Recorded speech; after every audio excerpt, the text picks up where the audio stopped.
Alright, so we've got a 93 Chevy Silverado, no start, no run condition.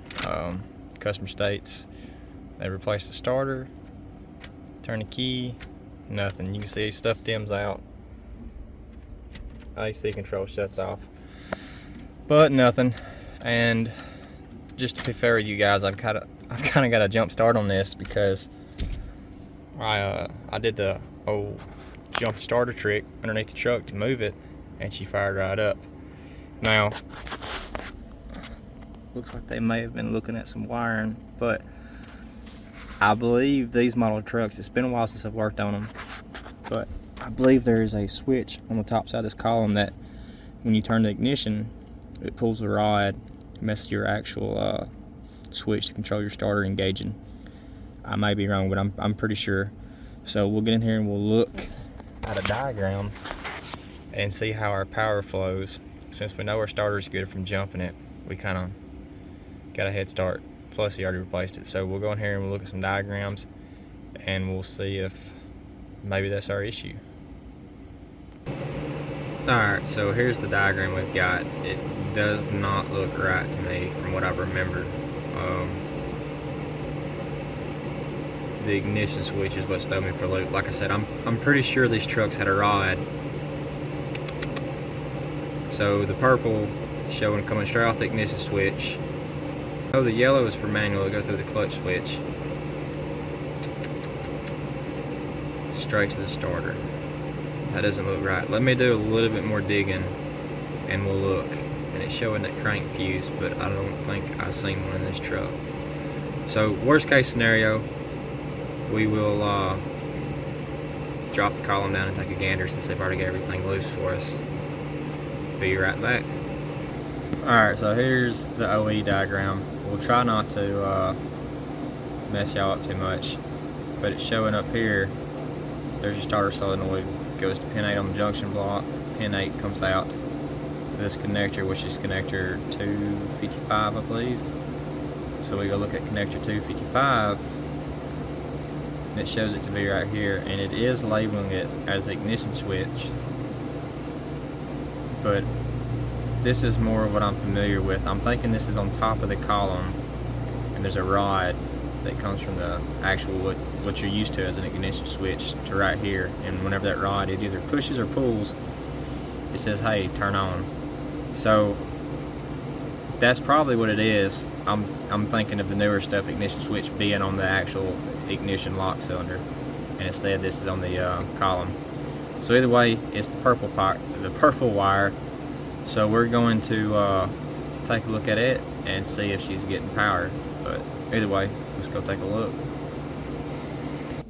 Alright, I got you all kind of messed up on this camera angle, but if we'll zoom in right here, that's what they got for our ignition switch up on top of the column.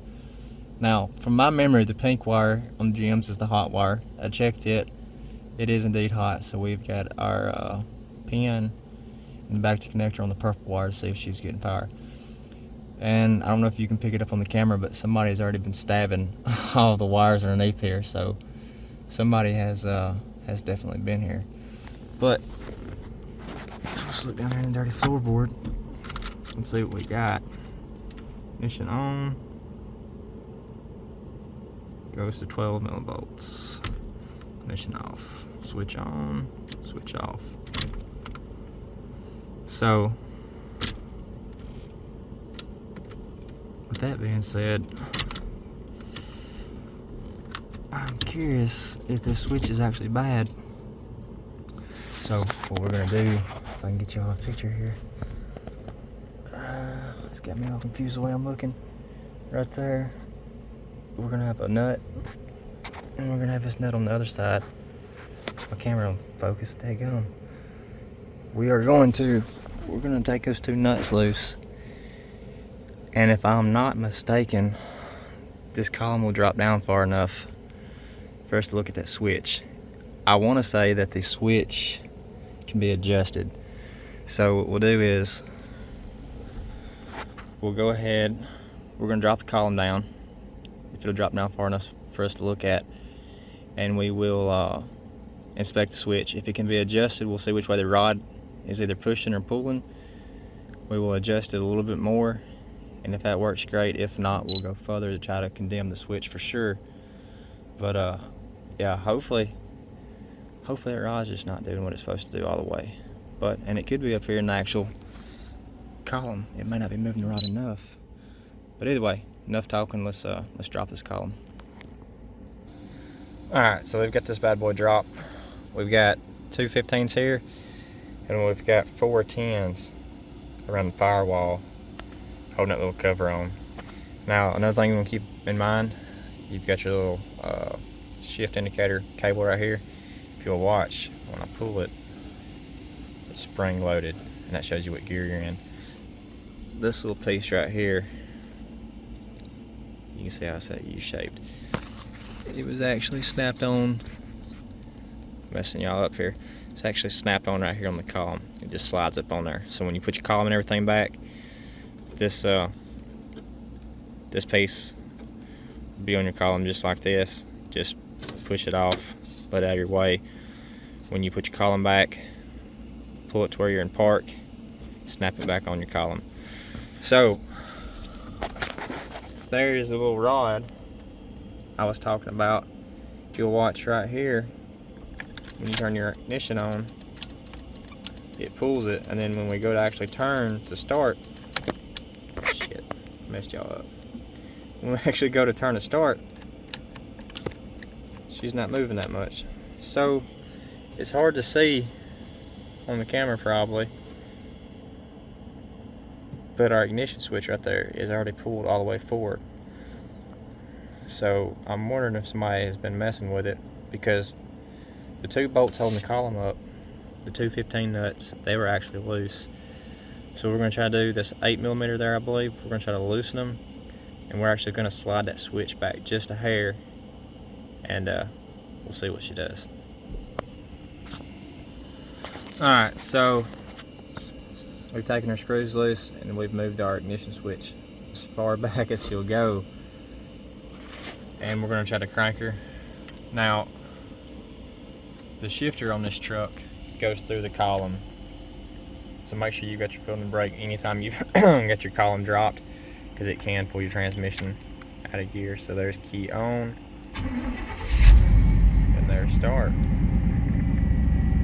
So we will call that good for now.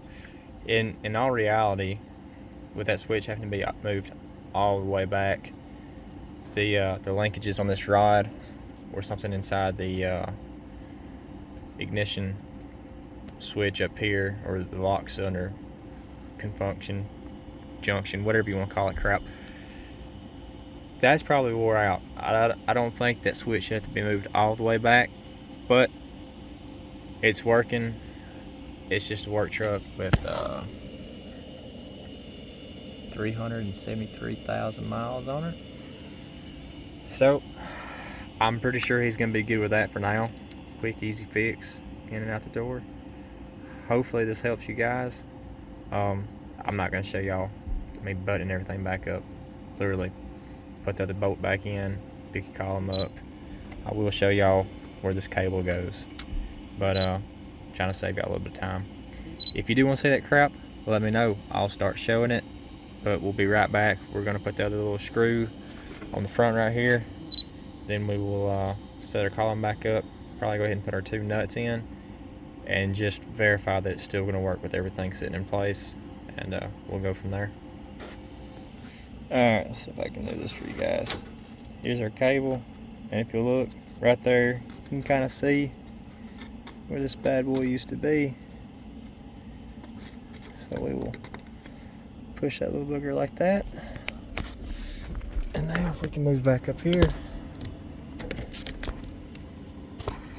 let's see if we can check it. Our key on, there's park, reverse, neutral. Alright, so we're off. So let's adjust it a little bit more. Sorry for slinging you guys around.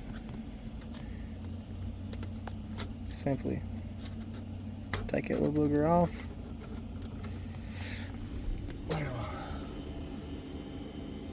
look up here.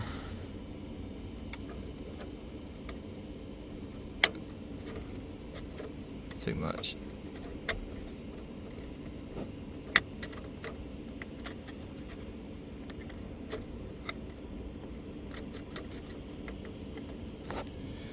Alright, so we're going to try it like that and see.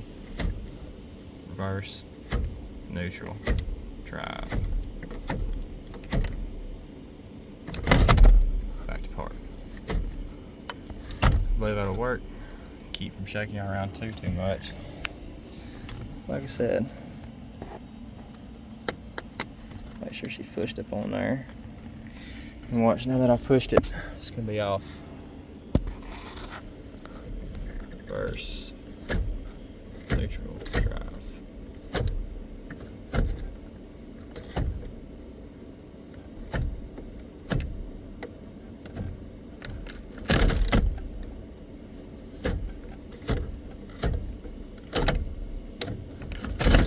She's not going all the way. Let's see. Why would it not be going all the way? Give her a little bit more adjustments. Either way, we're not going to run the whole video doing that. Let me show y'all if we can get down here around that column. You can see our bolts right there in my light. There's 4 of them. Those are the bolts we took loose. Now,